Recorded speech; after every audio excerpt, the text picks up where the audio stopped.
इस न्यूज के प्रायोजक हैं अंज इंटीरियर, चांदनी चौक, सदाकतपुर, मुजफ्फरपुर।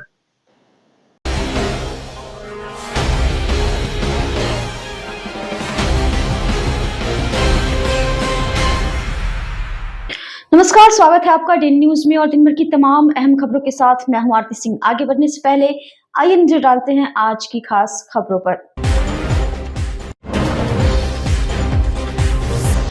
विवाहिता की हत्या कर ससुराल वालों ने शव को मिट्टी में दफनाया। घटना के बाद से ससुराल पक्ष फरार, पुलिस कर रही है शव की तलाश।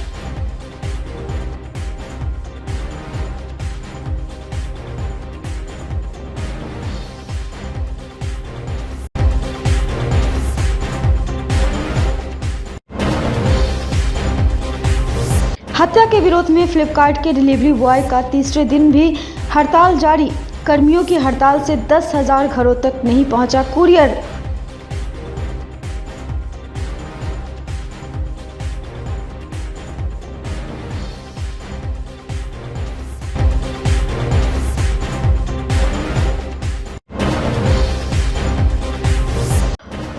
और बाइक पर गर्लफ्रेंड को गोद में बैठाकर खतरनाक स्टंट के साथ युवक युवती का वीडियो वायरल। पुलिस की हो गई एंट्री, हो रही है दोनों की तलाश।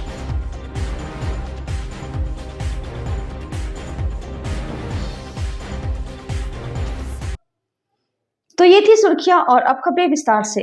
मुजफ्फरपुर में ससुराल से एक विवाहिता गायब है। लड़की के मायके वालों को आशंका है कि उनकी बेटी की हत्या कर शव को मिट्टी में दफना दिया गया है। घटना बरूराज थाना क्षेत्र के बड़ा बैजनाथ गांव की है, जहां दहेज के लिए विवाहिता की हत्या कर शव दफना दिया गया।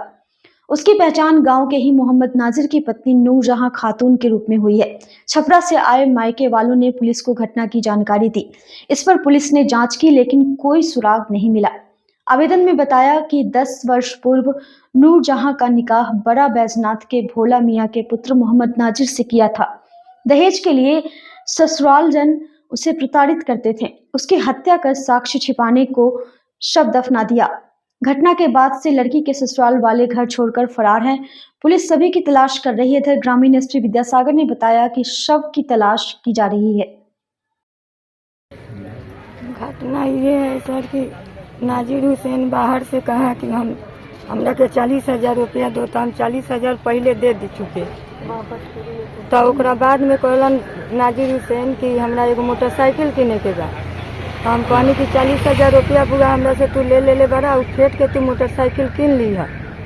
तो कहलन कि ठीक बा, तू पैसा ना देता रू तो हम गाड़ी ना कि नहीं, तो अब फिर जान तो लड़की के हम इंतकाल कर दें बाहर से। हमरा से बात कैलन। ओकरा बाद में घर पर अलन, तो हमरा भी फोन कैलन, कहलन कि लड़की के तबीयत बहुत खराब बा। तो हम कहनी कि तबीयत खराब बा तो कहाँ पर लड़की रखले बड़ा? तो हम हॉस्पिटल में। तो हम कहनी कि हॉस्पिटल में रखले बड़ा तो लड़की से बात करावा। तो मोबाइल नाजिर हुसैन बंद कर दिलन। ओकरा बाद बंद कर दिलन तो हम घबरा गईनी कि का बात बा कि तू मोबाइल बंद कर दिला, बात ना करावत रह। तो हम घर पर रहनी सर, घर पर रहनी तो घर पर केहू ना रहे। उनकर एगो भाभी रही और उनकर एगो माँ रही, 2 आदमी घर पर रहे लोग। हम घर में ढुकनी तो हम घर में ढुकनी तो उनकर भाभी उनकर माँ रहे लोग, केहू ना घर में रहे। तब तो ओकरा बाद हम उनका माँ के उनका भाभी के कहनी कि हमार नतनी कहाँ बा, हमार नतनी ले आवा। तो उनकर भाभी गईली तो नतनी ले अली। उनकर बड़ा भाई के घर अलगे बा, वो गली के राहे जाके हमार नतनी के ले अली। नतनी आयल, हमरा पाजा में धो के रोए लागल। हम कहनी कि तू बताओ बबी कि तोहर माँ कहाँ बा? तो नतनी कहला कि हमरा माँ के हमर आबा आ हमर बड़का पापा सब जना मिल के छज्जी में नाटी बांध देलक लोग आ फंसरी लगा देलक लोग आ गली के राहे ले जाके हमरा माँ के कब्रगाह में तोप देले बा लोग। नतनी हमरा के कहलक। तो हम कहनी कि नतनी तू हमरा जौरे चला। तब हम थाना पर बनराज थाना हम आयल बनी। आवेदन 20 तारीख के लिखाइल बा। FIR बने एक दिन बाद हुआ। हाँ, FIR मनी कैली बनी हम 20 तारीख। बनराज का मामला जो पूर्व में भी मैंने आप लोगों को संबोधित किया था, वो छपरा की रहने वाली थी जो विवाहिता है। और एक वहां पर ये पता चला है, अनुसंधान में ये पता चला है कि उन्होंने अपने ये जो विवाहिता थी उसके मृत शरीर को इन्होंने दफना दिया है कहीं कब्रिस्तान में। तो उस पर भी हम लोग अनुसंधान कर रहे हैं, और जब तक वो अनुसंधान पूर्ण नहीं हो जाता है कुछ नहीं बताया जा सकता है। तो कुछ आवेदन वगैरह भी दिया गया? आवेदन ऑलरेडी मिल चुका है और इस पर प्राथमिकी भी दर्ज की गई है। परिवार वालों का कहना है कि हत्या करके शव को गायब कर दिया गया। बिल्कुल, आवेदन में तो यही है कि हत्या करके 100 को गायब कर दिया गया है। हम लोग पहले 100 या तो 100 या फिर दूसरा अगर कोई दृष्टिकोण आता है तो पहले हम लोग कंफर्म हो जाए, उसके बाद से आवश्यक कार्रवाई करेंगे। शव की तलाश सर चल रही है? हाँ, बिल्कुल चल रही है। कुछ इनपुट आ रहा है कि कहीं कहीं पर है जहाँ की हम लोग इसकी खोज कर रहे हैं। मुजफ्फरपुर में एक बड़ा हादसा टल गया। एक बेकाबू ट्रक घर में घुस गई। हालांकि इस घटना में कोई हताहत नहीं हुआ। वहीं पर इस घटना से पूरे इलाके में दहशत बन गया। घटना काटी थाना क्षेत्र के NH 27 के विष्णुपुर सुमेर की है, जहां बीते एक माह से NHAI द्वारा सड़क के निर्माण कार्य के दौरान एक लेन को बंद कर मरम्मत कराया जा रहा है, जबकि दूसरे लेन से वाहनों का परिचालन को कराया जा रहा है। ट्रक के मकान में अचानक घुस जाने से घर का बाहरी हिस्सा बुरी तरह से क्षतिग्रस्त हो गया। दरअसल बीते एक माह से यहाँ पर NHAI के द्वारा सड़क का चौड़ीकरण का कार्य कराया जा रहा है, जिससे अभी NH 27 की भी एक लेन बंद होने के कारण दूसरे ही लेन पर ज्यादा ट्रैफिक का दबाव बढ़ा हुआ है और इसी से दोनों ओर के वाहन को पास कराया जाता है। इसी दौरान स्थानीय लोगों ने कहा कि एक लेन पर लोड अधिक होने के बाद वाहनों की रफ्तार पर लगाम नहीं रहती है। यही नहीं बल्कि न तो स्पीड ब्रेकर है और न ही कोई NHAI के कोई कर्मी, ताकि धीरे धीरे वाहनों को पास कराया जा सके, जिसके कारण से एक माह में करीब 4 लोगों की मौत हो गई। वहीं आधा दर्जन से अधिक लोग जख्मी हो चुके हैं। कितने बजे की घटना है? ये 2:30 बजे की घटना है। क्या कितने का नुकसान हुआ है? 10 से 11 लाख का नुकसान है ये। कोई आदमी हताहत भी है? हाँ, बहुत है। माने लोग बहुत, माने घर का आदमी बहुत परेशान है। बार बार लोग बचा ऊपर वाला करम है। क्या चाहते हैं NHAI से? NHAI से क्या चाहते हैं कि ब्रेकर बनावे। अब ब्रेकर नहीं बनाएगा तो हम लोग रोड जाम करेंगे। ब्रेकर बनना चाहिए। ब्रेकर बनना चाहिए। हम लोग को तो 3 बजे के करीब में पता चला है कि ऐसा हादसा हुआ। हम लोग दौड़ के आए, देख रहे हैं तो पूरा गाड़ी फंसा हुआ है इसमें। क्या प्रशासन से क्या कहेंगे? यही कहना है कि जो जिस तरह से ब्रेकर था उस तरह से ब्रेकर बनाया जाए कि कुछ गाड़ी धीमी गति चले। 2:30 बजे। 2:30 बजे। क्या मतलब घर से निकले तो कैसा लगा? घर से निकले तो लग रहा था कि हार्ट अटैक हो जाएगा। क्या क्या नुकसान है? एक मकान टूटा है, एक दुकान है और सारा सामान है उसमें, और घर का पूरा नुकसान है, डैमेज हुआ है सारा। ये घर आप ही का है? ना, ये पड़ोसी का है। हमारा ये दुकान था, गुमटी था। अच्छा, दुकान आपका था? जी। दुकान में कितने का सामान था? सामान था 10-20 हज़ार के, ज़्यादा का नहीं था। 10-20 हज़ार का था? हाँ। तो दुकान तो पूरी तरह से खत्म? हाँ, दुकान पूरा खत्म हो गया। तो आप उसी दुकान के सहारे थे कि और? हाँ, उसी दुकान के सहारे हम लोगों को बाल बच्चा का रोजी रोटी चल रहा था। उसी दुकान के सहारे? जी जी। लगभग 2:30 बजे। इसी में सोए हुए थे? हाँ, उसी में सोते हुए थे। तो मतलब आपको चोट उठ भी आई है? ना, चोट नहीं लगा है। चोट नहीं लगा? हाँ, वो खिड़की तोड़ के सिर के आगे में गिरा है। चोट नहीं लगा है तो बोले का है जो भी। कितना का नुकसान होगा आपको? हमको आप लोग अंदाज लगाए कीजिएगा, कम से कम 10 लाख से कम का नुकसान नहीं हुआ है। पूरे मकान हिल गया, पूरे मकान टूट गया, बर्बाद हो गया सब। आप अकेले सोए हुए थे? नहीं, मेरा पत्नी भी था साथ। पत्नी भी थी? दोनों आदमी ठीक ठाक? हाँ, ठीक ठाक है दोनों आदमी। मतलब डर लग रहा है? हाँ, तो डर नहीं लग रहा है कि मकान उसमें सोने लायक है थोड़ी है, कभी भी गिर सकता है। क्या कहिएगा सरकार से, क्या मांग कीजिएगा? सरकार के मांग हम यही करेंगे कि मेरा मकान जो मुआवजा है सो मुआवजा दे दे, अपना गाड़ी ले जा खींच के। मुजफ्फरपुर के खबरा मंदिर के पास फ्लिपकार्ट के गोदाम में लूट के दौरान डिलीवरी बॉय प्रकाश मिश्र की गोली मारकर हत्या के विरोध में सोमवार से कंपनी के कर्मचारी अनिश्चितकालीन हड़ताल पर चले गए। इस कारण फ्लिपकार्ट से मुजफ्फरपुर में तकरीबन 10,000 कुरियर की डिलीवरी नहीं हो सकी। फ्लिपकार्ट के एक बड़ी अधिकारी के मुताबिक एक दिन काम ठप पड़ने से करीब 50 लाख रुपए का नुकसान हुआ। इधर पुलिस ने 3 संदिग्धों को हिरासत में लिया है। कंपनी के कर्मियों ने मृतक की पत्नी को 50 लाख रुपए मुआवजा और उन्हें स्थायी नौकरी देने की मांग की। उनका कहना था कि जब तक उनकी मांगें पूरी नहीं होंगी वे अनिश्चितकालीन हड़ताल पर रहेंगे। कुछ नहीं, अभी तक कंपनी के तरफ से कुछ आश्वासन नहीं है। हम ही लोग का इंश्योरेंस का पैसा पूरे बिहार के काट के और देने के लिए बोल रहा है कि 5 लाख का 10 लाख ही करेंगे। 2 बच्ची है, छोटी छोटी इतनी सी बच्ची है, वाइफ है। 5 लाख का 10 लाख में उसका परिवार चल जाएगा। आज से 20 साल इतना छोटे आगे शादिये में अगर जोड़िए तो 15 अगर जोड़िएगा तो 30 लाख रुपया शादिये में हो गया। तो ये लोग 30 लाख तक आ नहीं रहे हैं। और आगे के लिए जो इतना कुरियर बॉय हैं, जो डिलीवरी विश्व मास्टर हैं, इनके लिए भी कुछ नहीं कर रहे हैं। 12 रुपये पैकेट, मतलब बंधुआ मजदूर 8,000 7,000 पर काम करवाने की बात कर रहे हैं लोग। हाँ, यहाँ 16 घंटा 12 1 बजे तक 1 बजे तक हब खुला रहता है। न कोई सिक्योरिटी गार्ड भी नहीं है। फ्लिपकार्ट का जितना भी यहाँ कुरियर जितना ई-कॉम का है ना, कोई नहीं, ई-कॉमर्स कंपनी में कहीं गार्ड वार्ड नहीं है। हाँ, लोग काम पर स्ट्राइक पे हैं सब। हाँ, कब तक स्ट्राइक पे रहेंगे? जब तक निदान न हो। हाँ हाँ, देखिए गाड़ी वाड़ी हम लोग कानून के साथ मिलके काम कर रहे हैं। बात हुआ है सदर थाना से, हम लोग कहीं ई नहीं कि आग फूकना, तोड़ फोड़, ये सब नहीं करना है। अपने लिए लड़ रहे हैं। हाँ, हम काहे कानून को इन्वॉल्व करें इसमें भाई, कानून अपना काम कर रहा है। डिलीवरी की जो गाड़ी आएगी उसको नहीं, डिलीवरी का गाड़ी जो वहाँ से जो फ्लिपकार्ट का भेज रहा है वो हम लोग रोकेंगे कि मुजफ्फरपुर में वो अभी ना अथी करे जब तक हम लोग का निदान ना हो। कितना दिन हो गया घटना का? आज 3रा दिन है। आज कोई नहीं, अभी तक कुछ नहीं है। आज से 29 तारीख ऊपर का कोई अधिकारी भी मिलने नहीं आया अभी तक। 29 तारीख को मरवन हब में जो है फ्लिपकार्ट ऑफिस लुटाया गया था, जिसमें तीन लड़के लोग आए थे, बम पिस्टल लगा करके लूट के गए। वहाँ का 2 लड़का का डिलीवरी बॉय का भी मोबाइल थाना प्रभारी छीन के लेके गए। बट वहाँ पे कोई दिलवाने तक के लिए पूछने तक की नहीं आया कि हाँ हमारा कर्मचारी एम्प्लॉय कैसे है, नहीं है। करो काम करो, जैसे है एकदम कन्वर्जन एकदम टाइट से चाहिए, डिलीवरी एकदम टाइट से चाहिए। जितना बड़का वोमेटी है एकदम ले जाना है, डिलीवरी हमको चाहिए। यानी इस तरह से लड़का के ऊपर प्रेशर बनाया जाता है। अगर कोई लड़का छुट्टी पर भी है, अगर लगता है कि नहीं है मैंने सुना, तो वहाँ से भी ऊपर से प्रेशर बनाया जाता है कि आए लोड का है नहीं निकल आया से। इस तरह का यानी मतलब इसमें माहौल बना दिया गया कि लड़का को एकदम साफ तरह से एकदम मुआ देना है एकदम कि जैसे कि कैसे मर जाए और हम अपना पाकिट भरते रहे। उनको जो हमारा वाजिब मुआवजा है, जो मांग है, वो उनको मिलना चाहिए। साथ में उनके फैमिली में उनकी वाइफ हैं, पढ़ी लिखी हैं, उनको जॉब मिलना चाहिए ऑन रोल टीएल का आजीवन। हाँ, जो ऐसा नहीं है कि हाँ आप 2 महीना 6 महीना करा रहे हैं फिर उसके बाद उनको रिजाइन दिलवा दिया, कहीं दूसरे जगह भेज दिया, ऐसा नहीं। जो उनका नियरेस्ट हब होगा वो लंबे समय तक जब तक काम करेंगी वहीं उनको मिलना चाहिए।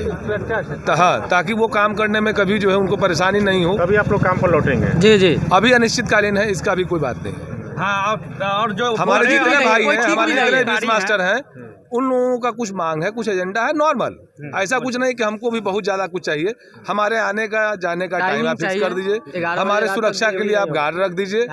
हमारा कुछ टेक्निकल चीज़ है हमारे कंपनी के अंदर में काम करने के लिए, जो बच्चों को समझिए कि बांध करके बंधुआ मजदूर आपको सिस्टम में बांध के काम कराया जा रहा है। मुजफ्फरपुर में 9 साल की बच्ची के पेट से करीब 1.5 किलो बाल निकला है। वह साहिबगंज की रहने वाली है।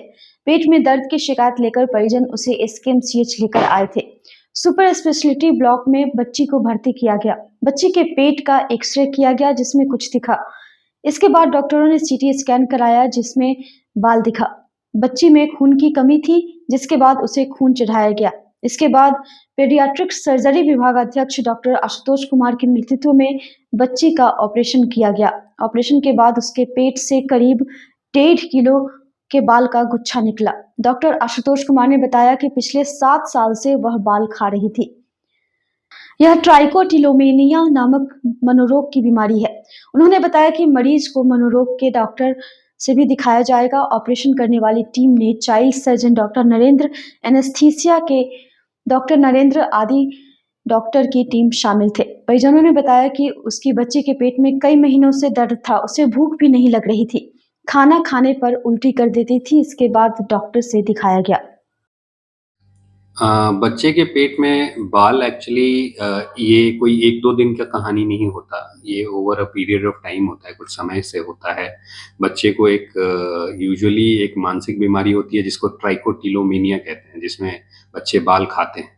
तो ये बच्ची जिसकी सर्जरी हुई थी करीब 9 साढ़े 9 साल की है और 2 साल की उम्र से लगातार बाल खा रही थी।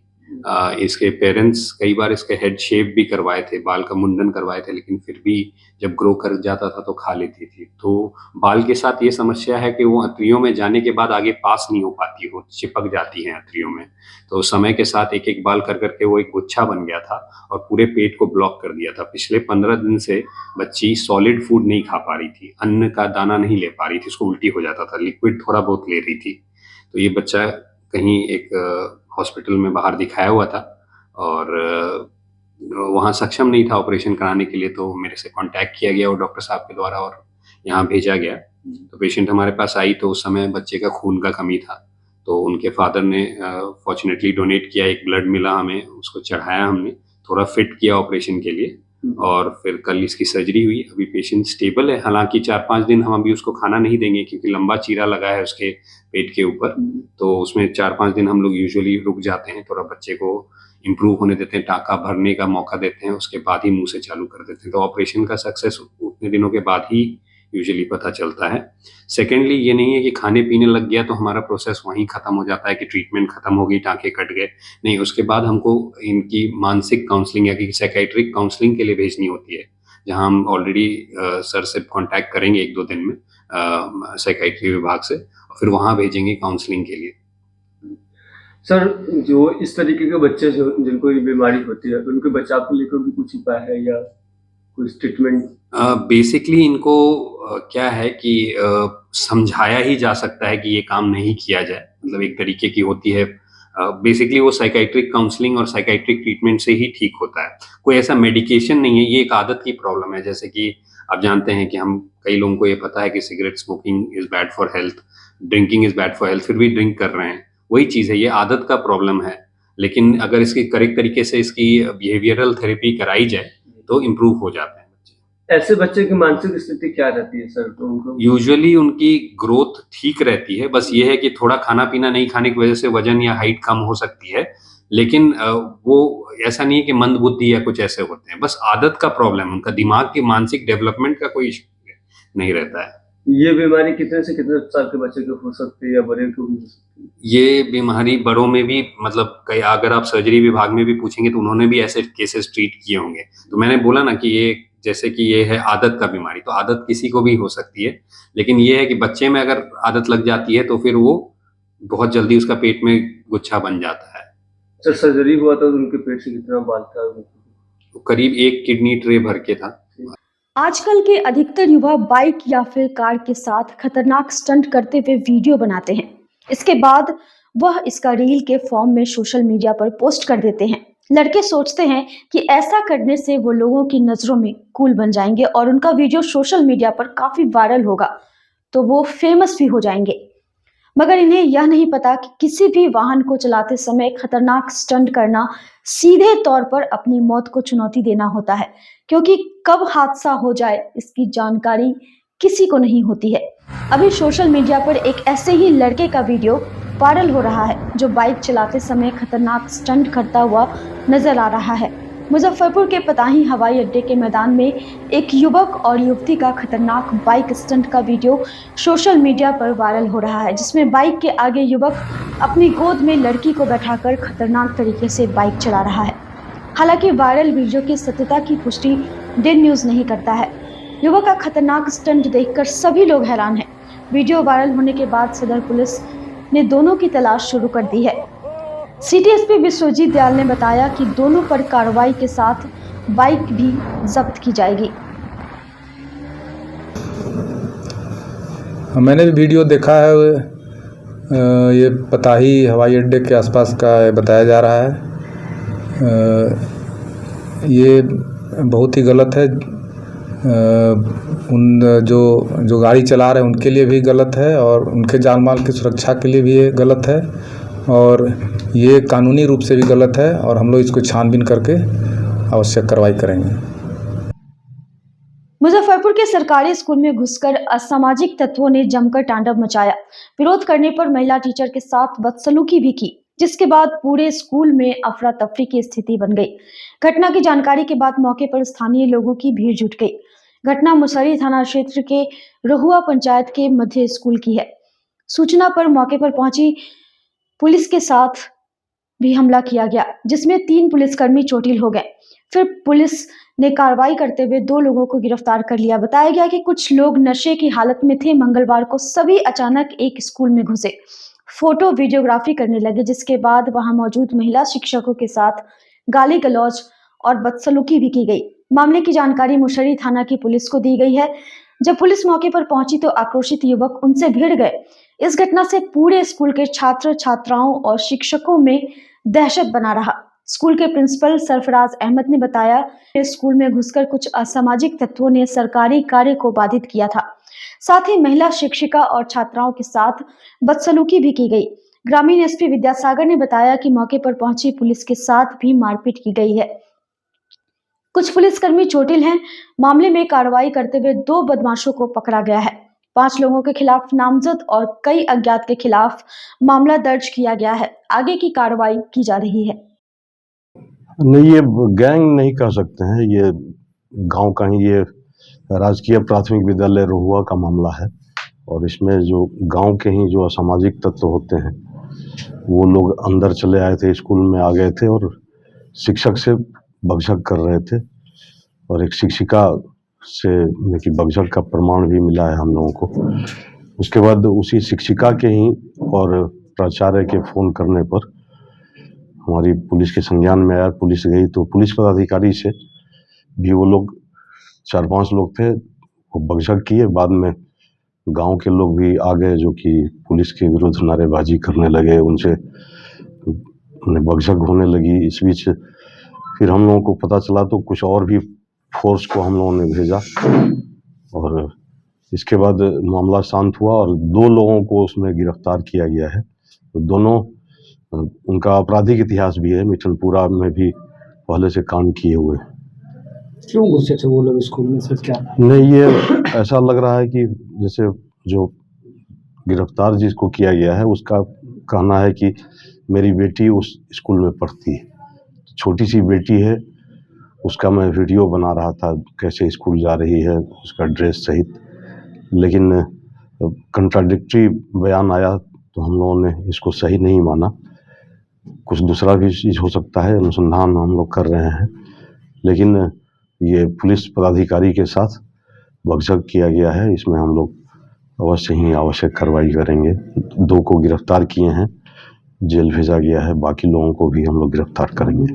बढ़ती ठंड के साथ मुजफ्फरपुर में चोरों ने भी अपना आतंक शुरू कर दिया। नगर थाना क्षेत्र के सदर अस्पताल रोड में चोरों ने एक साथ 4 दुकान को निशाना बनाते हुए रुपए पर हाथ साफ कर दिया। चोरों ने सभी दुकान में छत के रास्ते में जाकर सेंधमारी कर चोरी की घटना को अंजाम दिया है।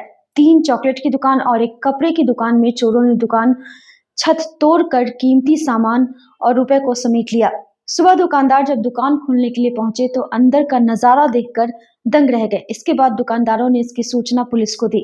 सूचना पर पहुंची नगर थाने की पुलिस ने मामले की छानबीन की।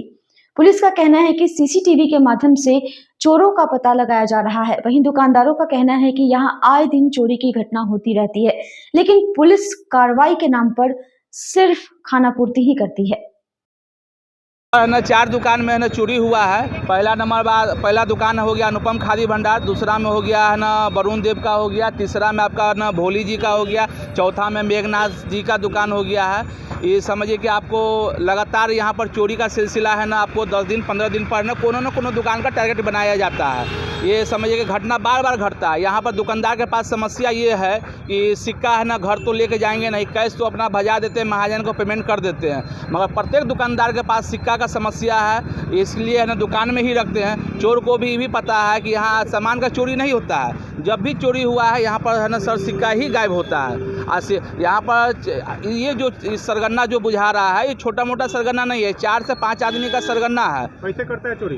चोर पीछे से सर ना चढ़ता है, पीछे में जगह है ना अपना गैप है, वहाँ से ना पीछे में जाता है, चोरी करके निकाल लेता है, बच्चा को घुसाता है। जो पीछे का जो स्पेस है उससे आपको अनुमान लग जाएगा कि छोटा सा बच्चा ही घुसता है, मगर इसमें सियाना का भी छोटा सियाना है सर, उसमें सियाना का हाथ रहता है, बच्चा को घुसाया जाता है। सियाना तो उतना गैप में नहीं घुस सकता है, 20-22 साल का बच्चा है, ज़्यादा तो छोटा बच्चा है ना, छोटा नुकसान हुआ होगा चारों दुकान। हर एक दुकान में समझिए कि ना किसी में 4000 किसी में 5000, मतलब आए दिन सिक्का चोरी हो रहा है। हम लोग समझिए तंग हो गए हैं, बार बार यही समस्या हो रहा है।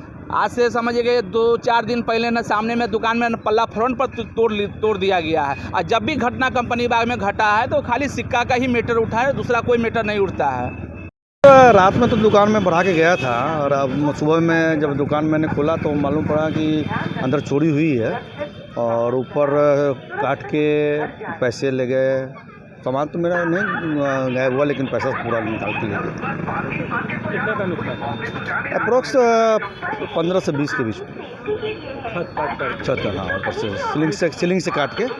हमेशा होता है इस एरिया में, तो हमेशा ही होता है ना। पहले भी हम लोग कंप्लेंट लिखा चुके हैं लेकिन कोई एक्शन लेता नहीं है। पीछे क्या है? पीछे कमिश्नरी है। अच्छा, जो घुसता है वो बच्चा टाइप का कोई घुसता है? वो अब तो बताना मुश्किल है, ये तो कोई देख नहीं पाया है। किसी दुकान में कैमरा नहीं? कैमरा किसी में है नहीं। सामने कैमरा है, वो तो लगा हुआ, अगर वो रिकॉर्ड किया हो। हाँ, पुलिस आई थी, पुलिस तो बयान दर्ज करके ले गई है, लेकिन देखिए कोई बहुत एक्शन तो लेता नहीं। हॉस्पिटल रोड में चॉकलेट की दुकान में ऊपर से अल्वेस्टर लगा हुआ है। अंधेरा का लाभ उठा करके लड़का लोग कुछ फोड़ तोड़ किया है, तो उसमें उतना कुछ हुआ नहीं है नुकसान, लेकिन फोड़ तोड़ किया है। और खुदरा पैसा कुछ खुदरा पैसा का बात लोग बताए हैं और कोई विशेष नहीं है। और उसको जांच पड़ताल किया जा रहा है।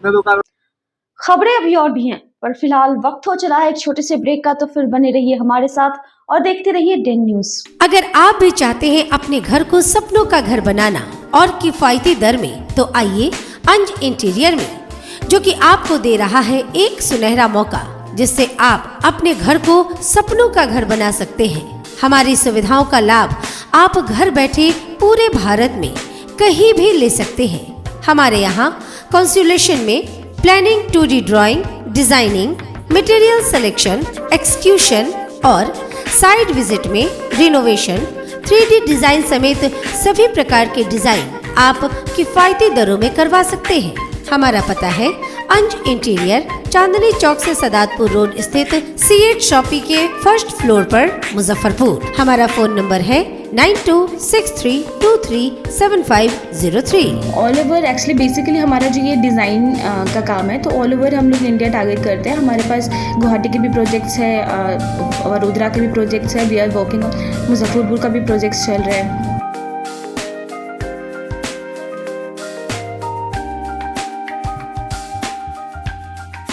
ब्रेक के बाद एक बार फिर आपका स्वागत है डेन न्यूज में, और अब बढ़ते हैं अगली खबर की ओर। बिहार सरकार ने अपने 2025-2026 के बजट के पूर्व उत्तर बिहार वाणिज्य एवं उद्योग परिषद से व्यवसाय एवं उद्योग के प्रोत्साहन के लिए सुझाव मांगे हैं। इस संबंध में बुधवार को उत्तर बिहार वाणिज्य एवं उद्योग परिषद के सभा कक्ष में कर अधिवक्ताओं के साथ व्यवसायियों ने एक बैठक आहूत की।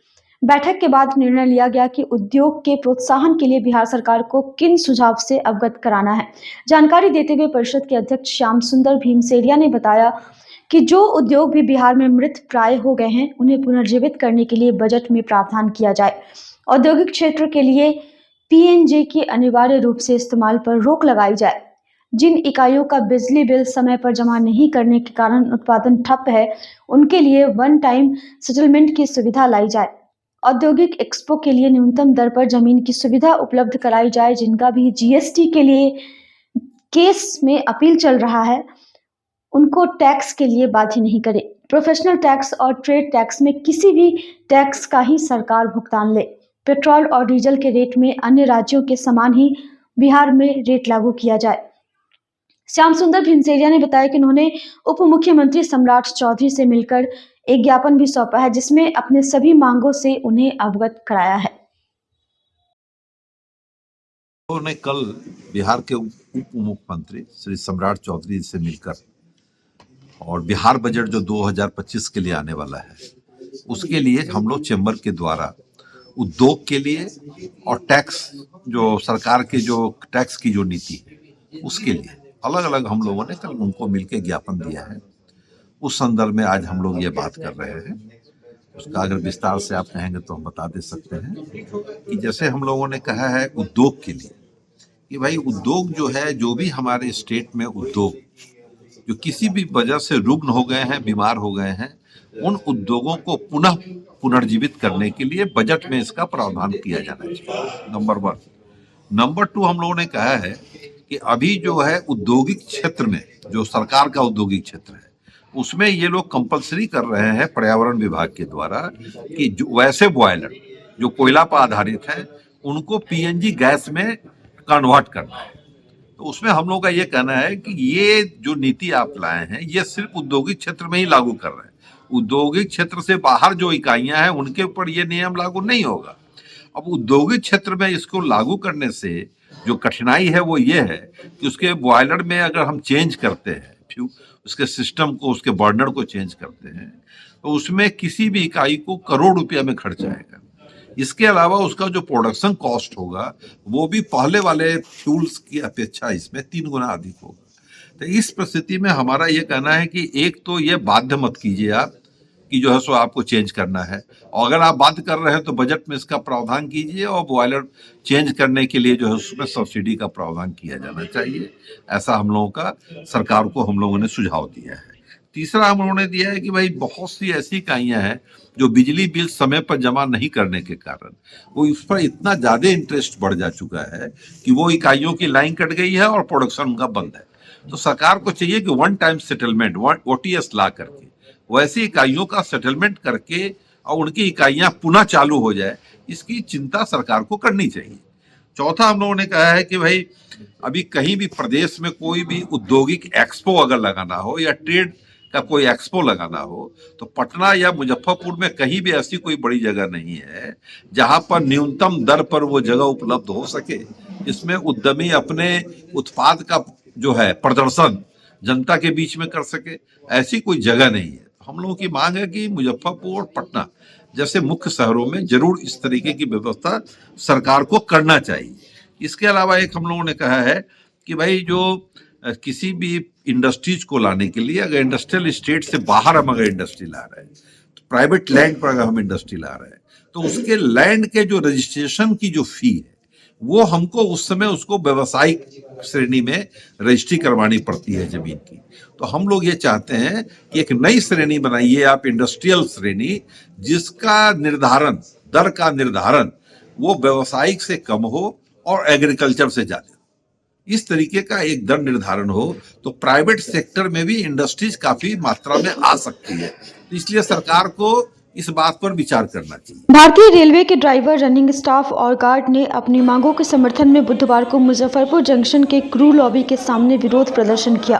प्रदर्शन कर रहे all India loco running staff association central organisation secretary Jhunnu Kumar ने बताया कि एसोसिएशन के आह्वान पर आज हम लोगों के विरोध प्रदर्शन दर्ज कराया है। उन्होंने कहा कि रनिंग स्टाफ का किलोमीटर अलाउंस नहीं बढ़ाया गया है, इसके विरोध में आज हम लोगों ने प्रदर्शन किया है। अगर जल्द ही हमारी मांगों को पूरा नहीं किया जाएगा तो हम लोग भूख हड़ताल करेंगे।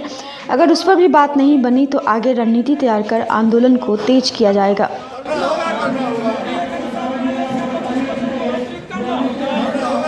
रनिंग स्टाफ एसोसिएशन के आह्वान पर और ऑल इंडिया गार्ड काउंसिल ने भी इसका समर्थन किया था और भी ढेर सारे एसोसिएशन ने समर्थन किया था।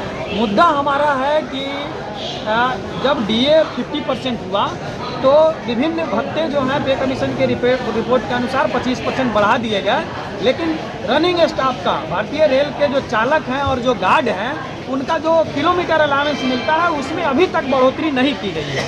बाकी सब भत्ते जो हैं TA बढ़ा दिए गए हैं और अन्य भत्ते बढ़ा दिए गए हैं, लेकिन किलोमीटर अलाउंस में अभी तक बढ़ोतरी नहीं की गई है। इसी के खिलाफ आज भारतीय रेल के सभी लॉबी के सामने रनिंग स्टाफ, ड्राइवर और गार्ड जो कि इस रेलवे को अपने खून पसीने से चलाते हैं वो लोग आज और विरोध प्रदर्शन किए हैं। और आने वाले दिनों में अगर हमारा ये किलोमीटर अलाउंस नहीं बढ़ाया जाएगा तो सेंट्रल कमेटी ने फैसला लिया है कि हम सभी लोग हंगर फास्ट करेंगे, सामूहिक रूप से उपवास करने का काम करेंगे। उसके बाद भी अगला कार्यक्रम हमारा निर्धारित होने वाला है। हम रेल प्रशासन से आज के प्रदर्शन के माध्यम से मांग करते हैं कि बड़ी विषम परिस्थिति में और कठिन परिस्थिति में भारतीय रेल का लोको पायलट और गार्ड ट्रेन को चला रहा है, उनका जो वाजिब हक है आप किलोमीटर अलाउंस में अभिनव 25% बढ़ोतरी करने का काम करें।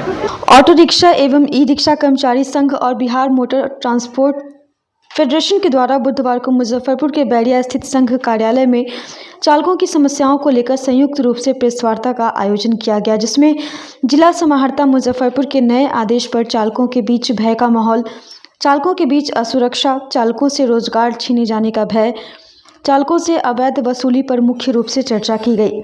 मीडिया को संबोधित करते हुए ऑटो रिक्शा एवं ई रिक्शा कर्मचारी संघ के अध्यक्ष AR अनु ने बताया कि बीते दिनों जिला समाहर्ता के द्वारा एक आदेश जारी किया गया था, जिसमें कहा गया था कि स्कूलों के कार्य में ऑटो रिक्शा एवं ई रिक्शा का उपयोग नहीं किया जाएगा।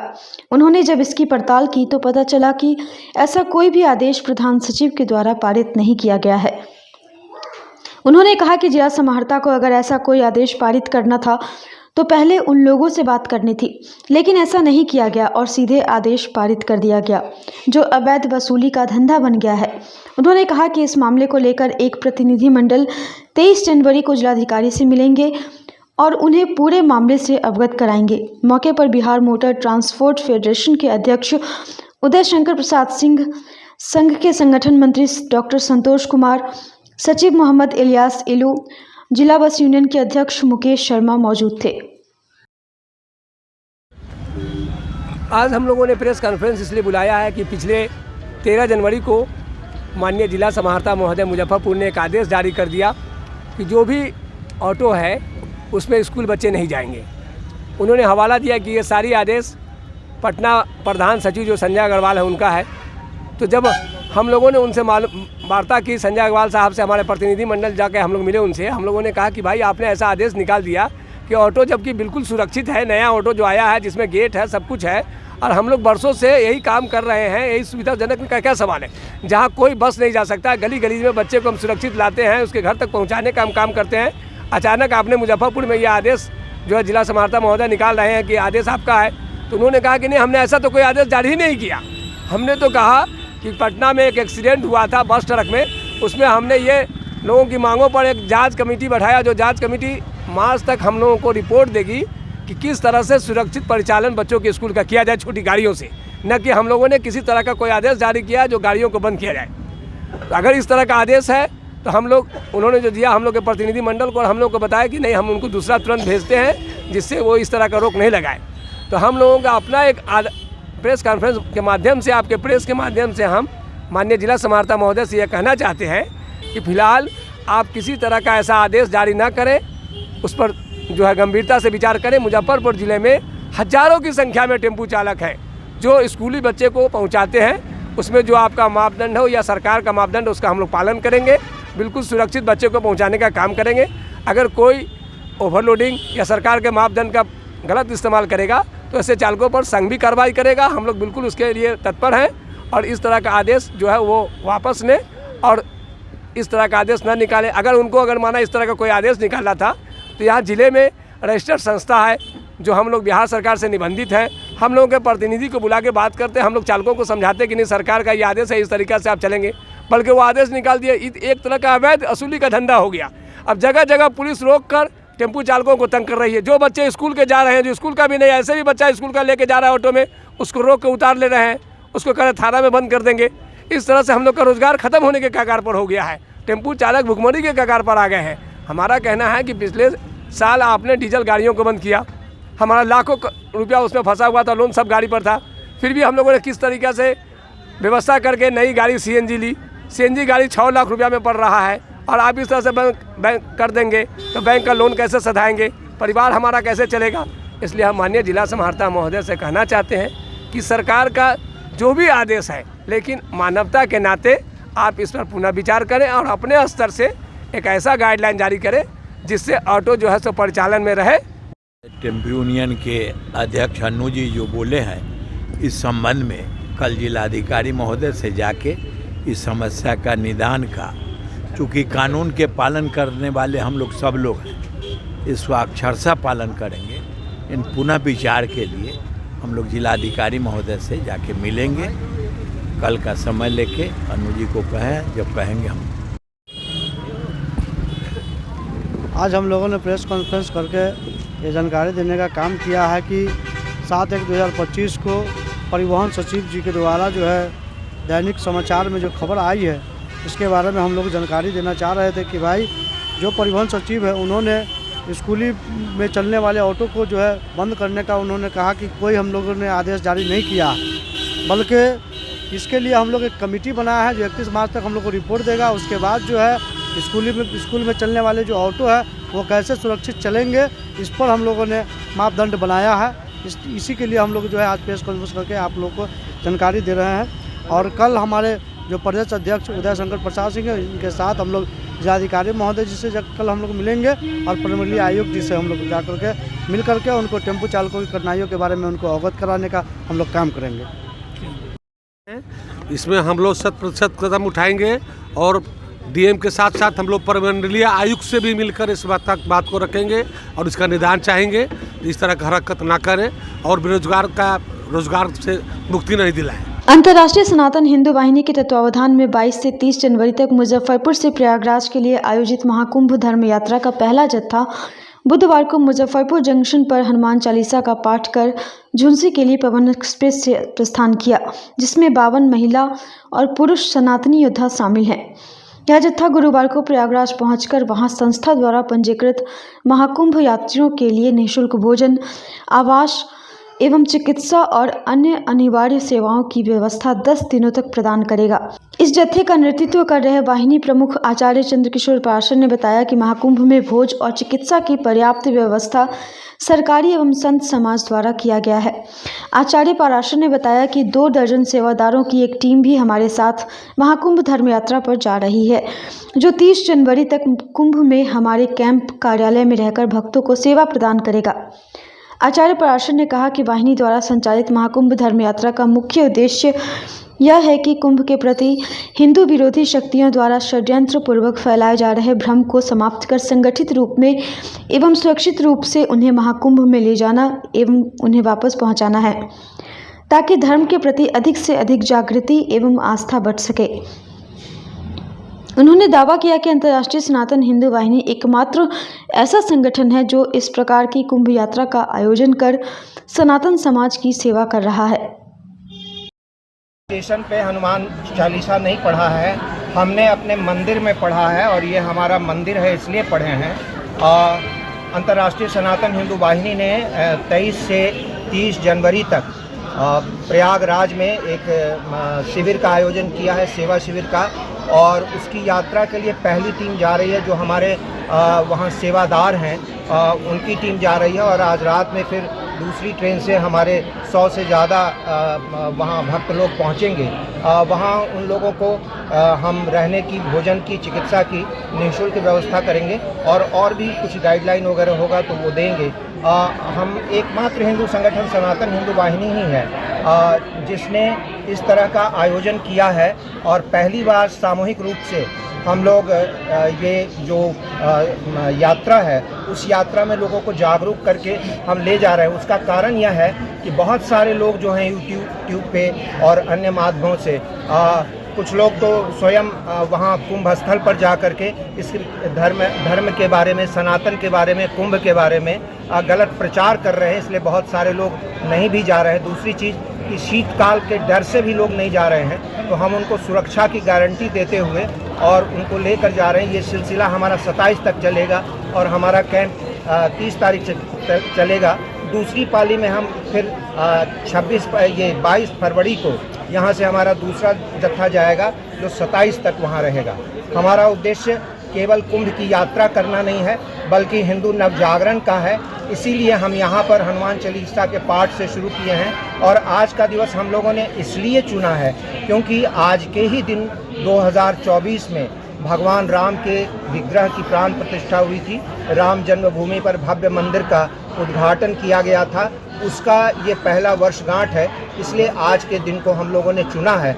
हमें प्रयागराज बुला रही है, इसलिए हम कहना चाहते हैं कि वो प्रयाग है हमारी धरती, जो हमारा धर्म स्थल है, वहाँ हम जाकर ही रहेंगे और वहाँ पर सेवादार बन के जा रहे हैं। वहाँ केवल धर्म कर्म करने नहीं जा रहे हैं, सेवा भी हमारा कर्म है। दूसरा कि इस देश की केंद्र सरकार हमें धोखा दे रही है, हम सनातनियों को धोखा दे रही है और हिंदू समाज का राजनीतिकरण कर रही है, जिसका सबसे बड़ा उदाहरण इस कुंभ के अवसर पर रेलवे मंत्रालय ने और रेल मंत्री ने बार बार प्रेस कॉन्फ्रेंस करके कहा कि पूरे देश में हम कुंभ के अवसर पर 6000 से ज़्यादा कुंभ एक्सप्रेस देंगे, लेकिन वो दिखाई नहीं पड़ रहा है। उन्होंने ये भी कहा कि जो सामान्य दिनों में जो ट्रेनें चलती हैं उन सारे ट्रेन में हम एक्स्ट्रा बॉगी लगाएंगे प्रयागराज के लिए, वो दिखाई नहीं पड़ रहा है।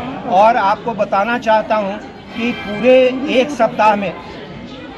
सप्ताह में केवल एक कुंभ स्पेशल मुजफ्फरपुर से चल रही है, और इसका नतीजा ये है कि 2 महीने से हम लोग प्रयास कर रहे हैं, लेकिन हम लोगों को रिजर्वेशन नहीं मिल रहा है और हम जैसे हज़ारों लोगों को नहीं मिल रहा है। कल मैंने मुजफ्फरपुर के रेलवे के एसपी से भी मिलकर उनको लिखित ये शिकायत दिए और उनको हमने कहा था कि 24 घंटे के अंदर आप ये ब्लैक मार्केटिंग जो हो रहा है उसका वॉइस रिकॉर्डिंग हमने दिया कि ब्लैक मार्केटिंग बंद कीजिए, कि ये 300 रुपये का जो स्लीपर क्लास का टिकट है वो 1000 रुपये में खुलेआम बिक रहा है, रेलवे के कर्मचारियों की मिली भगत से बिक रहा है, और 3 टायर का जो 900 रुपये का है वो 2 से 2500 में मिल रहा है, और ये बहुत बड़ा मार्केट बना दिया गया है। उन्होंने अभी तक कोई कार्रवाई नहीं की है, मगर हम आशा करते हैं कि अगले 24 घंटे में वो कार्रवाई करेंगे। अगर वो अगले 24 घंटे में कार्रवाई नहीं करेंगे तो इस विषय को लेकर हम न्यायालय जाएंगे और रेलवे के एसपी सहित डीआरएम सहित जोनल जो जनरल मैनेजर हैं उन सहित जो भी इसके सूत्रधार हैं उन सबों पर हम परिवाद दायर करेंगे। बुधवार को अयोध्या राम मंदिर के प्रथम वर्षगांठ पर महाराणा प्रताप सेवा संस्थान के द्वारा स्टेशन रोड स्थित प्राचीन राम जानकी मंदिर परिसर में राम जानकी मंदिर पर विशेष पूजा का आयोजन किया गया। तत्पश्चात भक्तों के बीच महाप्रसाद का वितरण किया गया, जिसकी अध्यक्षता महाराणा प्रताप सेवा संस्थान के संरक्षक लाल बाबू सिंह के द्वारा की गई। मौके पर प्रेमचंद सिंह, सोहन प्रसाद सिंह, नागरिक मोर्चा के महासचिव मोहन प्रसाद सिन्हा, संजीव कुमार सिंह, पंकज सिंह, मणिपाल ओझा, नितेश चौहान, रमन शुक्ला सहित संस्थान से जुड़े दर्जनों लोग मौजूद थे। राम जन्मभूमि स्थापना के प्रथम वर्षगांठ पर राम जानकी मंदिर बहुत ही प्राचीन मंदिर है। ये स्टेशन रोड में, जहां पिछले साल भी यहां पर महाप्रसाद का वितरण हुआ था। आज भी पूजा पाठ के बाद आम भक्तजनों के बीच में प्रसाद का वितरण हुआ, और आज महाराणा प्रताप सेवा संस्थान तमाम धर्म प्रेमी बंधुओं से यह आग्रह करती है कि राम जन्मभूमि के प्रथम वर्षगांठ पर आप अपने घरों में दीपोत्सव मनाएं, दीपावली मनाएं, पूजा पाठ करें और प्रभु श्री राम का भजन कीर्तन करें। इस कार्यक्रम में महाराणा प्रताप सेवा संस्थान के संरक्षक लाल बाबू सिंह जी और इस मंदिर के कर्ता धर्ता महाराणा प्रताप सेवा संस्थान के उपाध्यक्ष सोहन प्रसाद सिंह और अध्यक्ष आदरणीय प्रेमचंद सिंह सहित अनेकों महाराणा प्रताप के कार्यकर्ताओं ने भाग लेकर और इस कार्यक्रम का शोभा बढ़ाया। ये यहाँ पर श्री भगवान रामचंद्र जी के जन्म के उपलक्ष्य में जो अयोध्या में दीपोत्सव हुआ, उसी समय से हम लोग भी यहाँ ये कार्यक्रम चला रहे हैं।